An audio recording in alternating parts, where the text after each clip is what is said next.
बिहार विधानसभा चुनाव के प्रथम चरण के मतदान संपन्न होने के उपरांत विभिन्न राजनीतिक दलों के नेताओं का जो बयान सामने आया है, उसी कड़ी में जन सुराज सुप्रीमो प्रशांत किशोर का भी बड़ा बयान सामने आया है। गौर करें कि उन्होंने इस बाबत क्या कुछ कहा।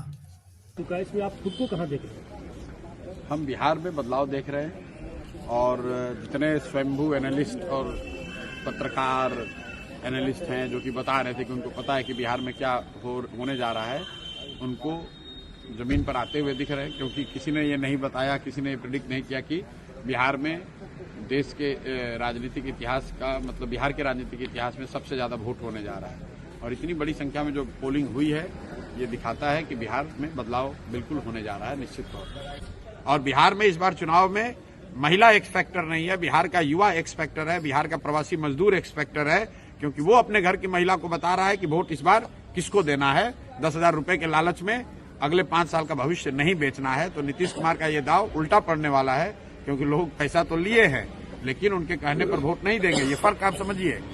पहले के चुनाव में ये लोग छठ मनाकर चले जाते थे, फिर महिला अपने हिसाब से वोट करती थी। इस बार ये मजदूर, ये युवा साथी घर में बैठे हुए हैं और वो न सिर्फ अपना वोट कर रहे हैं बल्कि अपने परिवार की महिलाओं से भी वैसे ही वोट करा रहे हैं, अपने घर वालों से वैसे वोट करा रहे हैं जो उनको उचित लगता है। तो इसलिए बिहार के इस बार के चुनाव का एक्स फैक्टर युवा है, बिहार के चुनाव का एक्स फैक्टर प्रवासी मजदूर है।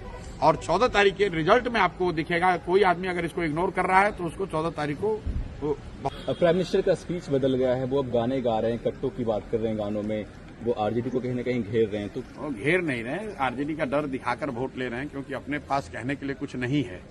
तो पीछे कई दशकों से जो एनडीए है, भाजपा है, नीतीश भाजपा है, ये लोग का सबसे बेहतर वोट लेने का तरीका रहा है कि लालू जी का डर दिखाओ, जंगल राज का डर दिखाओ और वोट ले लो, ताकि लोग ये कहें कि भाई काम हुआ ना हुआ हो, कम से कम जंगल राज तो वापस नहीं आना चाहिए। लेकिन इस बार वो स्थिति बदली हुई है। प्राइम मिनिस्टर ये जो कह रहे हैं वो शायद उनको जमीनी हकीकत इतना पता नहीं चल रहा है। अगर आप ये कह रहे हैं कि जंगल राज नहीं आना चाहिए तो लोग कह रहे हैं ठीक है नहीं आना चाहिए, लेकिन आप क्यों आना चाहिए, जनसुराज आना चाहिए। विकल्प तो एक नया दूसरा है। जब विकल्प नहीं था तब वो प्राइम मिनिस्टर की बात ठीक थी, तब वो काम भी करता था। इस बार वो काम नहीं कर रहा है। राहुल, आप देखिए कि जो प्रवासी मजदूर है, आप लोग तो गांव देहात में यहाँ जमीन पर आज पत्रकारिता कर रहे हैं, आप लोग जरा जाकर देख लीजिए कि प्रवासी मजदूर किसको वोट कर रहा है। कल तक तो एनडीए को वोट कर रहा था, वो तो मोदी कर रहा था, आज तो वो नहीं कर रहा है। वो तो बिहार में फैक्ट्री रोजगार चाह रहा है और अमित शाह कह रहे हैं कि बिहार में तो फैक्ट्री के लिए जमीन है नहीं। तो इसका मतलब है कि आने वाले सालों में भी बिहार में फैक्ट्री नहीं लगेगा। अमित शाह ने खुद कह दिया। तो बिहार का युवा उनको क्यों वोट देगा? अगर फैक्ट्री लगाने के लिए सिर्फ गुजरात में ही जमीन है तो फिर बिहार का युवा क्यों वोट उनको देगा यहाँ?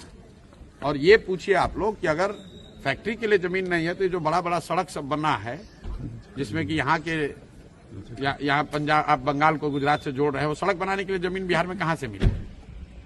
तो आपको अपना सड़क बनाना है, नेशनल हाईवे बनाना है तो बिहार में सड़क जमीन है, और बिहार के बच्चों के लिए फैक्ट्री बनाना है तो कह रहे हैं कि यहाँ जमीन नहीं है। पटना जिले के बाढ़ विधानसभा क्षेत्र से राजेश कुमार की रिपोर्ट।